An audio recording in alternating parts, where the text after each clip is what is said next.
Reka turebe ijambo ry'Imana. Nous allons voir la parole de Dieu.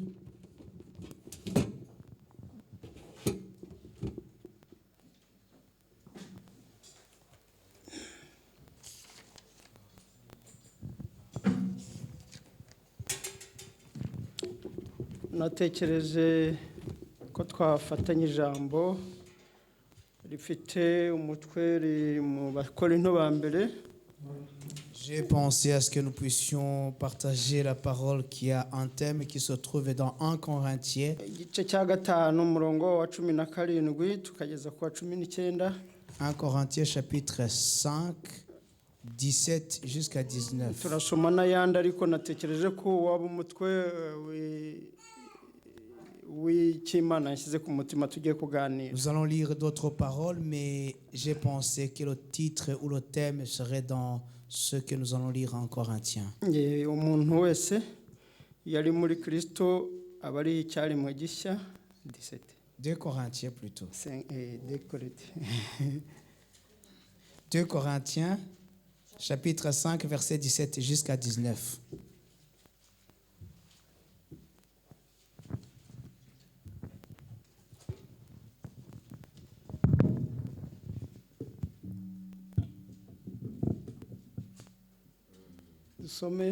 Lisons. Aravuga ngo umuntu wese iyo ari muri Kristo aba ari icyaremwe gishya, bya kera biba bishize dore byose biba bihindutse bishya. Ariko ibyo byose bituruka ku Mana yiyunze natwe ku bwa Kristo ikaduha umurimo wo kuyunga n'abandi, kuko muri Kristo arimo Imana yiyungiye n'abari mu isi ntiyaba ikibabaraho ibicumuro byabo, kandi noneho yatubikije ijambo ry'umwuzuro. Imana ishimwe. Si quelqu'un est en Christ, il est une nouvelle créature. Les choses anciennes sont passées et voici toutes choses sont devenues nouvelles.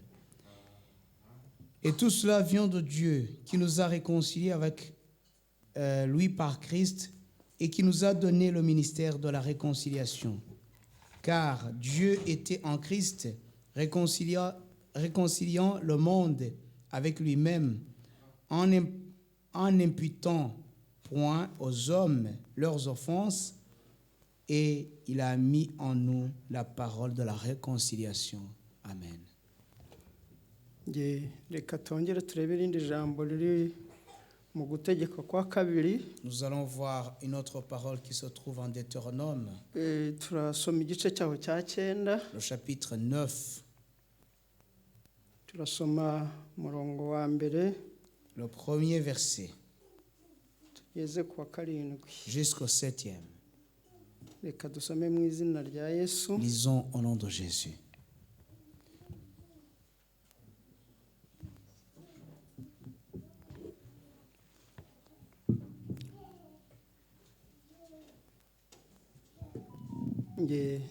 Ndibwira ko twahageze. Je pense que nous sommes déjà là.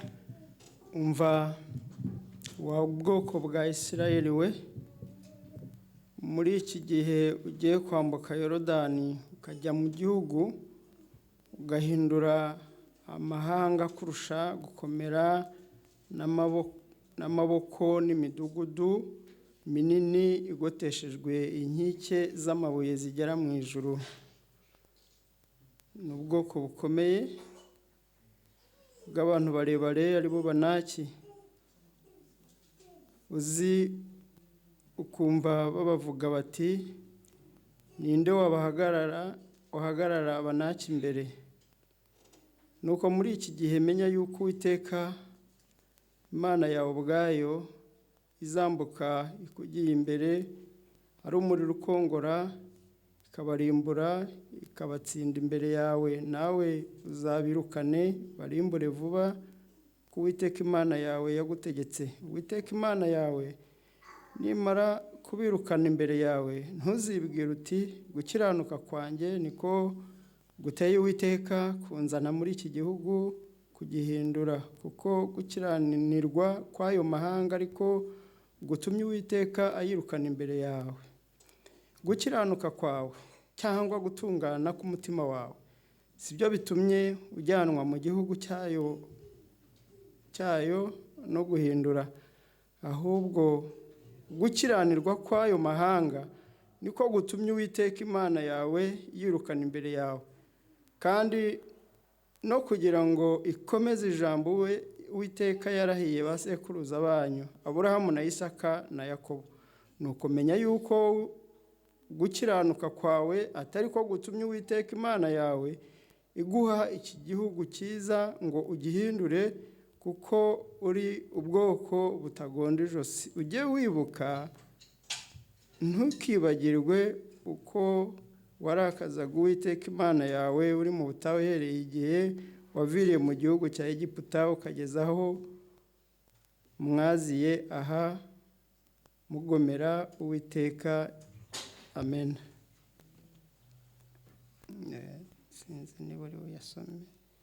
Je pense que vous avez lu dans vos Bibles. On peut continuer. Reka wenda tube tugarukirije hano, ndagenda nsoma n'indi mirongo. Donc, nous allons nous limiter ici. Nous allons lire aussi d'autres versets. Twatangiriye ku ijambo ritubwira ko abari muri Kristo.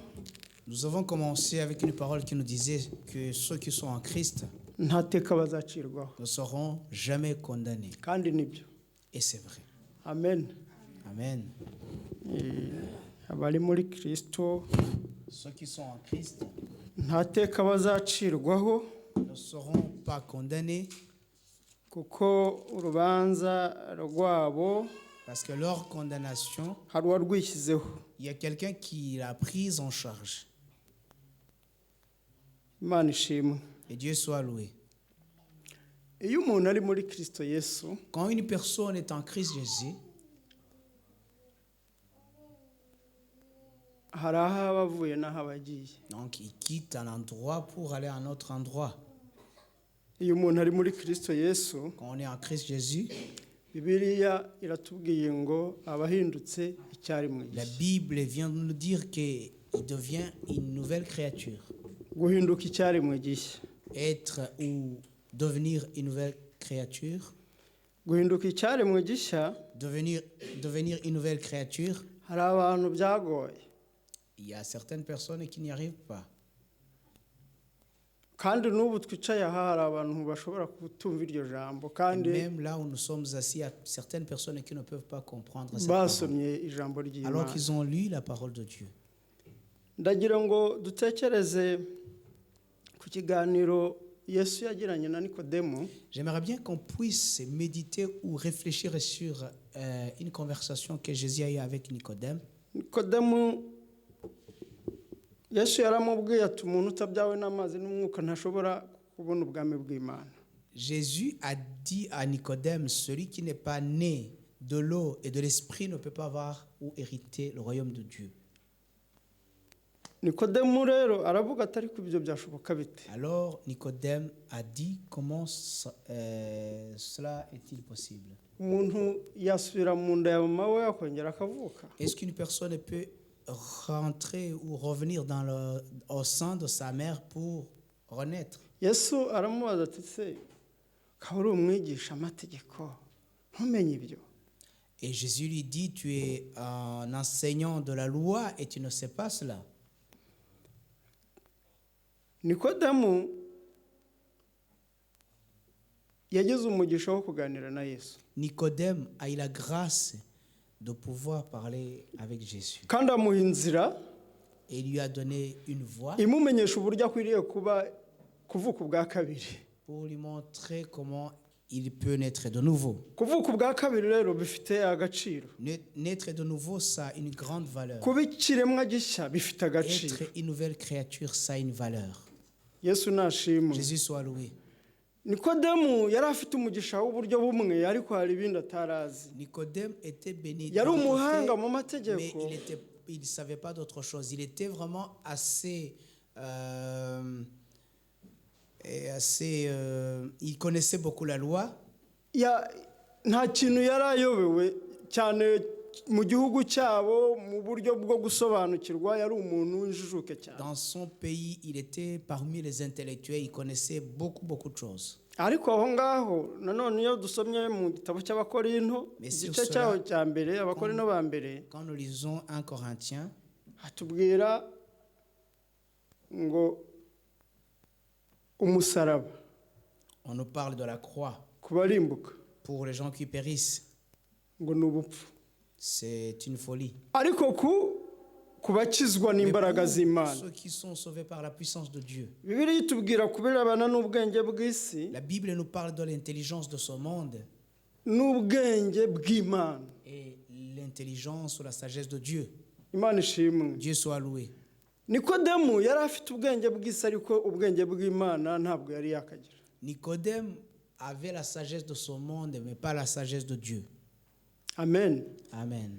Iyo umuntu yavutse ubwa kabiri Quand une personne ari est née de icyaremwe nouveau gishya, et que c'est une nouvelle uba ufite créature, ubwenge bwo mu Mana, ufite tu as n'ubwenge la sagesse de busanzwe, Dieu, et ubwenge tu as rusange. aussi la sagesse normale.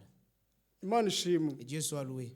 Aha rero Nikodemu hari indi ntambwe yagombaga gutera Ici, kugira ngo amenye. Nicodème devait faire un autre pas. Iyo ntambwe ni ukwemera akaba muri Kristo Yesu, nk'uko twasomye ijambo ritubwira ngo abari muri Kristo Yesu Comme nous baba avons lu la babaye parole.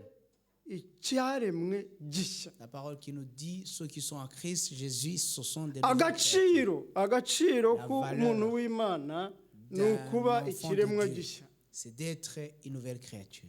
Imana ishimwe. Que Dieu soit loué. Ijambo ryatubwiye ngo uyu umuntu ari muri Kristo Yesu amaze kuba icyaremwe gishya, ngo ibya kera biba bishize. La parole nous a dit, si une personne est en Christ et que c'est une nouvelle créature, les choses anciennes sont passées. Yesu nashimwe. Que Jésus soit loué. Natekereje kuri ibi bya kera, J'ai pensé à ces anciennes choses. nsanga ibintu bya kera biragoye. Les anciennes choses sont difficiles. Ni ibintu utekereza ntiwuzure umwuka wera. Ce sont des choses auxquelles tu penses et tu n'es pas rempli du Saint-Esprit. Ni ibintu bidashobora kuguha avenir. Ce sont des choses qui ne peuvent pas te donner l'avenir. Ni ibintu bitakwagura.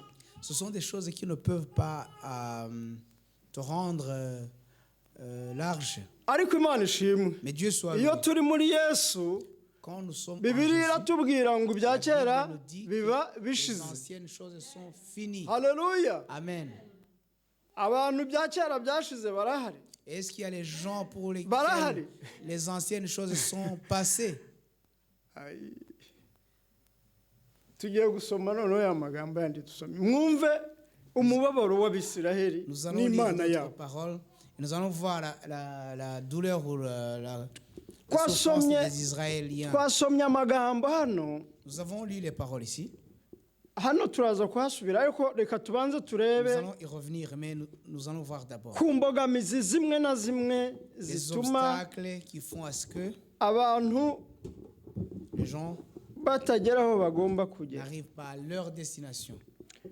Twumvise ubu bwoko bwa Isiraheli, Nous avons entendu le peuple d'Israël, abantu Imana yavanye mu gihugu, les gens que Dieu a fait quitter d'un pays, ibambutsa Yorodani, ngiye les kuvuga a ngo fait Nyabarongo, traverser Jourdain. J'allais dire Nyabarongo. ibambutsa Yorodani, Les a fait traverser le Jourdain ibafiteho umugambi et il avait un plan sur eux wo guhindura de transformer amahanga, transformer les nations. ariko si amahanga gusa, Mais ce n'était pas seulement les ahubwo nations, ngo bwari ubwoko bukomeye bagombaga mais guhindura. aussi le peuple puissant qui devait transformer. Bari bafite ngo igihugu kigoteshejwe n'imiringa. Et ils avaient un pays qui était encerclé ou clôturé par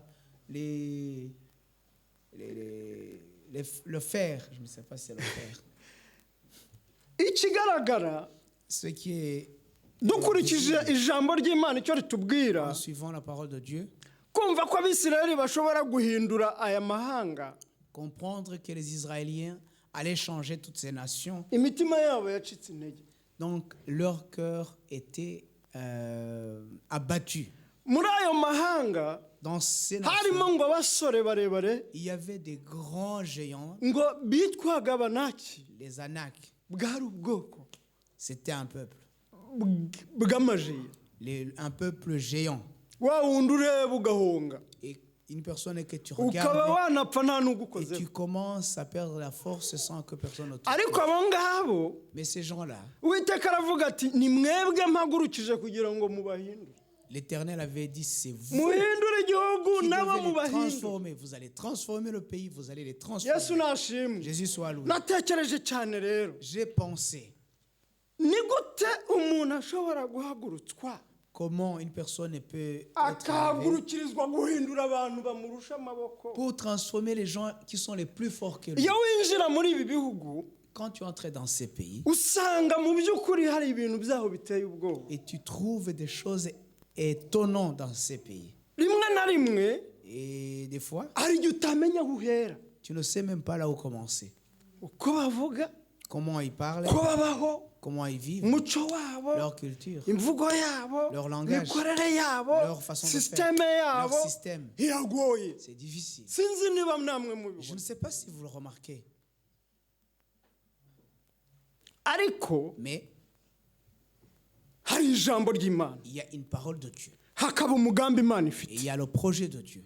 Yesu nashimwe. Jésus soit Uwo loué. mugambi Imana ifite Le projet que Dieu a, nubwo ubireba bimeze gutya même si tu vois les choses ainsi, ukisuzugura nk'uko nyine et wiyumva, que tu commences à te sous-estimer, ariko hari ikiri muri wowe. mais il y a quelque chose en toi. Yesu nashimwe. Jésus soit loué. Hari ikiri Il y a quelque chose en muri toi. wowe. Ni intangiriro z'umwaka. C'est au début de l'année, Ibyo mwakoze ce que vous avez mwagize fait. igihe cyo kubitekerezaho, Vous avez eu le temps d'y haba mu réfléchir, mago yanyu, que ce soit dans vos foyers, haba mu mirimo mukora, que ce soit dans haba vos mu murimo travaux, w'Imana. à l'œuvre de Ni Dieu. byiza gutekereza. C'est bien de réfléchir. Njyewe nababwiye ko wambereye umwaka, ni umwaka Je vous w'umwaka, dis que pour moi, ça a été une année kandi malheureuse. ugenda ugiye rwose Mais Imana. que cette année parte pour de bon.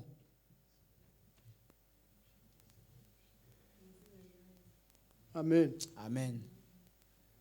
Mu by'ukuri En vérité, dutekereje kuri iri jambo ry'Imana, si nous méditions sur ce, ikintu cyose Imana iguhagurukije et chaque chose pour laquelle Dieu te lève, ntuzagire ngo giteye nk'uko wowe muri wowe ne ubitekereza. pense pas que c'est comme toi tu le penses. Gitandukanye n'uko wowe C'est ubitekereza. différent de ce que toi tu Yesu penses. nashimwe. Que Jésus soit loué. Niba ari inyungu zayo, Si c'est pour son intérêt, kirabanza kigutera ubwoba, ça va te faire peur d'abord. nta n'ubwo uri Tu businzire. ne vas même pas dormir.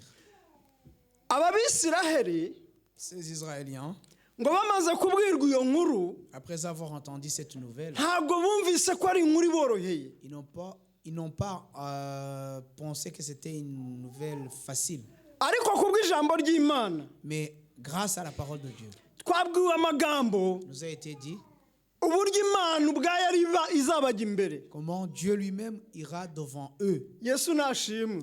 Jésus soit loué. Kuba ijambo ry'Imana rivuga ngo niyo izabajya imbere, Et si la parole de Dieu dit que lui-même sera devant son peuple, byari bihagije kugira ngo babumvire, c'était assez suffisant pour que eux ils écoutent. bo bajye bagenda nk'aho imbere yabo hanyuze ibifaru Qu'ils marchent comme si devant eux ici est passé des tanks ou des cyangwa blindés intwaro z'imiriro. ou des armes de feu. Kenshi na kenshi abana b'abantu dutinda kumva. Souvent, nous les humains, il nous est difficile de comprendre en premier temps. Niyo Imana ivuze, Même quand Dieu parle, uburyo umuntu ateye, la manière dont arabanza agakaraga akavuga ngo ibyo ntibishoboka. et l'homme réfléchit, il dit ça c'est impossible. Umuntu abanza kugira imitima ibiri. L'homme a deux cœurs. Uwa mbere ni uvuga ngo ntibishoboka. Le premier, c'est celui qui dit c'est impossible. Uwo mutima uvuga ngo Et ntibishoboka, le cœur qui dit que c'est impossible.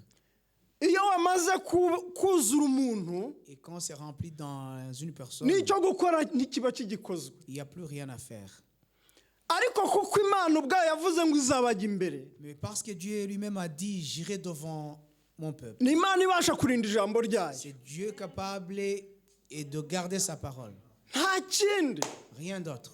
gukomera nta kibazo, Être fort, puissant, c'est pas ça le problème. kubakwa nta kibazo, Être bien construit, Ubujeya c'est nta pas ça le kibazo. problème. Être géant, c'est pas là où se trouve le problème. ibyo wowe ubona Ce que toi tu vois, biteye ubwoba, qui fait peur, niba ari Imana yavuze, si c'est Dieu qui l'a dit, irarinda ijambo il ryayo. gardera sa parole.